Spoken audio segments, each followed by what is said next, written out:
ओम शांति। आज 22 सितंबर 2022 है और आज प्यारे बाबा के साकार रूप से चले हुए मधुर महावाक्यों को स्पष्ट करेंगी आदरणीय आशा दीदी।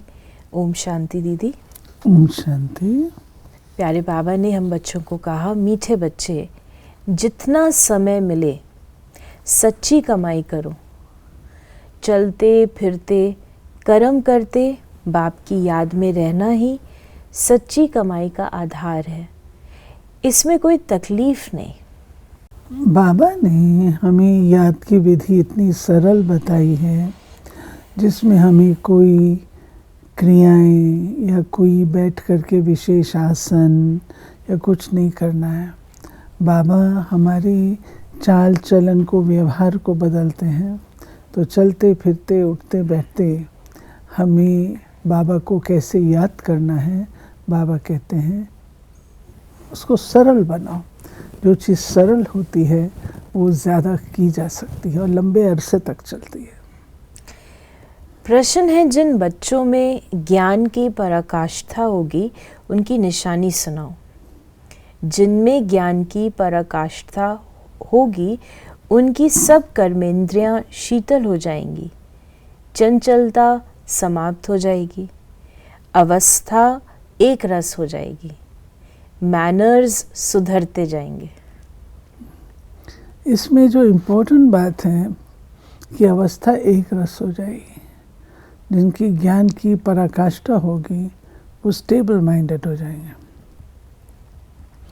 हलचल में नहीं होगी। ज्ञान अप्लाई करने से वो उस चीज़ को समझ लेते हैं और स्वयं को डिस्टर्ब नहीं करते। दूसरा भी प्रश्न है, शिव बाबा की याद बुद्धि में यथार्थ नहीं है तो रिजल्ट क्या होगी? कोई ना कोई विक्रम ज़रूर होगा। बुद्धि इतना भी काम नहीं करेगी कि हमारे द्वारा कोई विक्रम हो रहा है। बाप का फरमान न मानने के कारण धोखा खाते रहेंगे। गीत है, आखिर वो दिन आया आज। ओम शांति।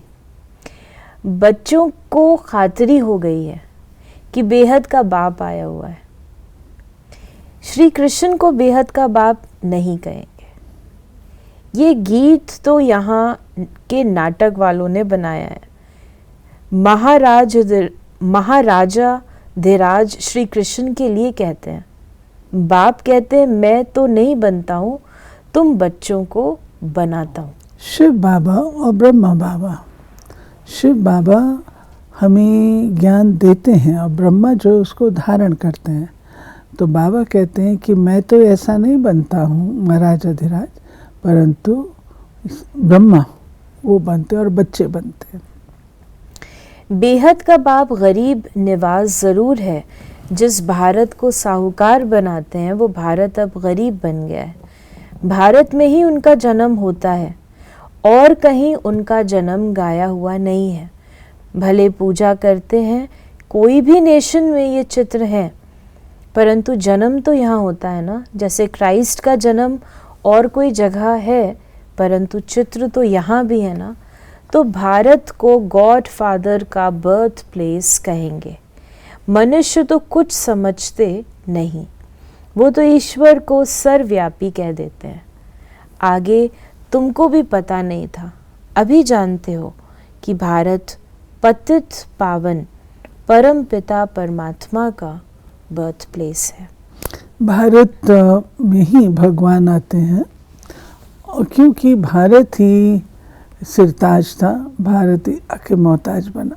भारत ही स्वर्ग था, भारत ही नर्क बना। तो नर्क को स्वर्ग बनाने का कार्य परमात्मा करते हैं, तो स्वाभाविक है भारत में आएंगे। बाप कहते, मैं आया हूँ, मेरा दिव्य जन्म है। और मनुष्य तो गर्भ में प्रवेश कर फिर छोटे से बड़े बनते हैं, मैं ऐसा नहीं बनता। हाँ, कृष्ण माँ के गर्भ में जाते हैं, छोटे से बड़ा बनते हैं।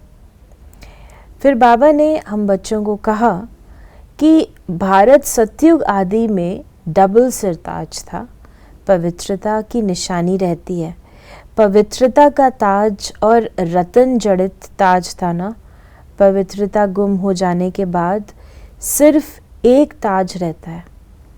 विश्व का मालिक थे, फिर पुनर्जन्म लेते लेते एक ताज गुम हो गया, फिर सिंगल ताज वाले बने।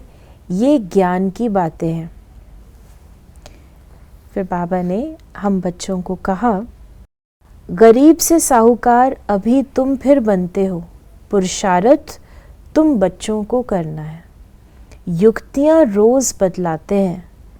जितना टाइम फुर्सत मिले ये याद की कमाई करनी है। ऐसे बहुत काम होते हैं जिनमें बुद्धि नहीं लगानी होती, कोई कोई में बुद्धि लगानी पड़ती है। तो जब फुर्सत मिलती है, घूमने फिरने जाते हो, तो बाप की याद में रहो। ये कमाई बहुत करनी है, ये है सच्ची कमाई। बाकी तो वो है अल्पकाल के लिए झूठी कमाई। ये शिक्षा तुम बच्चों को अभी ही मिलती है। फिर बाबा ने हम बच्चों को कहा कि तुम जानते हो कि हमको बेहद के बाप से बेहद का वर्षा मिलता है, इसमें कोई भी तकलीफ नहीं है। इसमें एक बात है कि जो वर्षा है वो होता है अधिकार। वर्षे का अर्थ होता है अधिकार, विरासत। परंतु वह जो है वर्षा हमको तब प्राप्त होता है जब हम लायक बने। उसके लिए बाबा कहता है याद की कमाई है।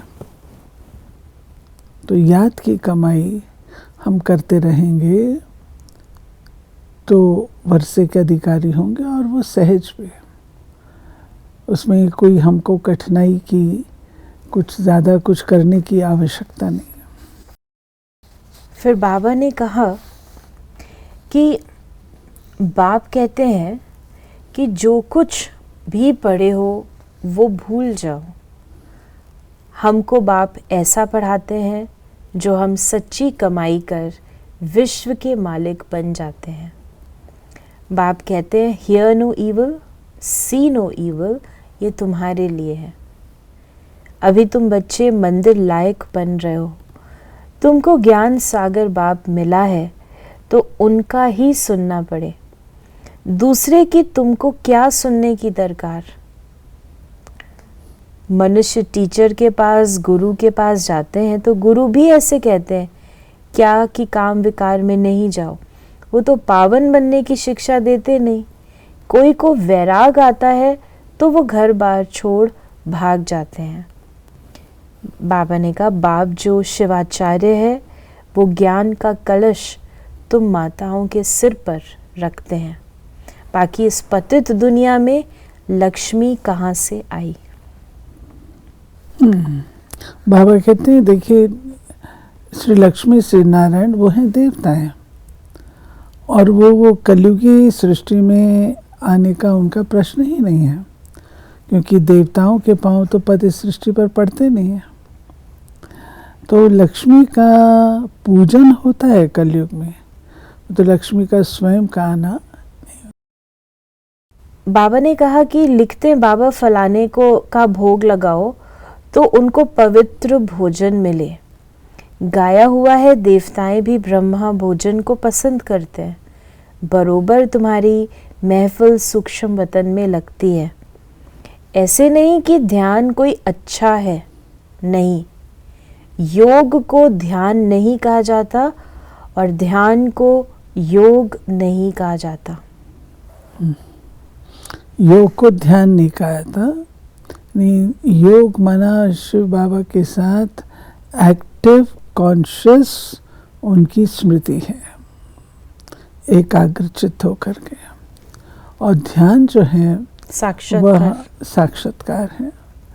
तो बाबा कहते हैं उसको हम वो नहीं कह सकते, योग नहीं कह सकते। मतलब बाबा ये भी उन्होंने कहा कि बाबा कह रहे हैं कि ध्यान जो है इतना अच्छा नहीं है, योग अच्छा है।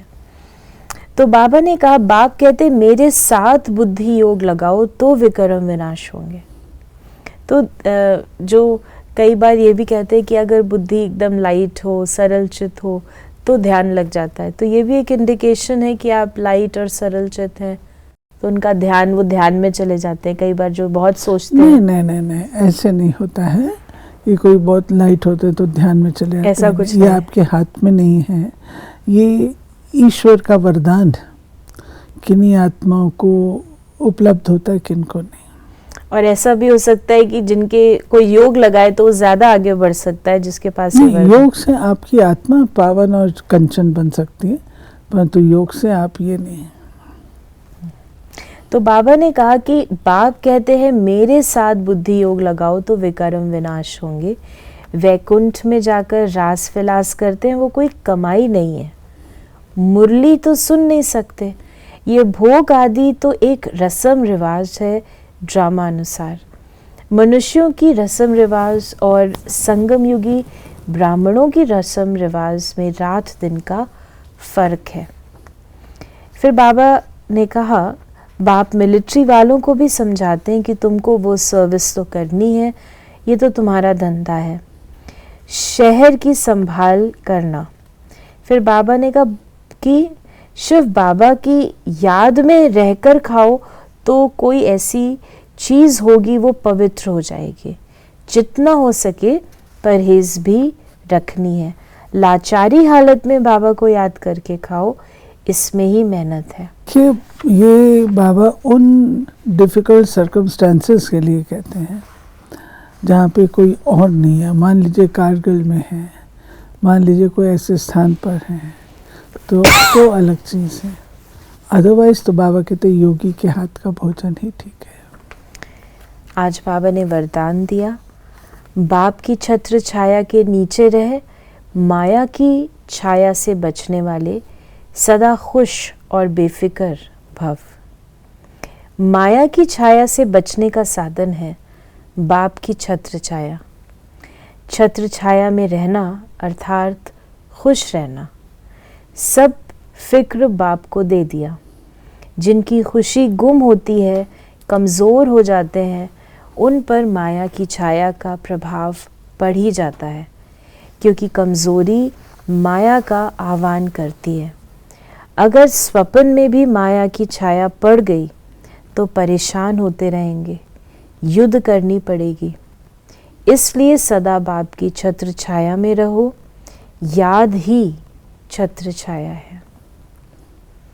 और स्लोगन है, जिनका मुरली से प्यार है वही मास्टर मुरलीधर है। तो ये थे बाबा के आज के मधुर महावाक्यों का स्पष्टीकरण।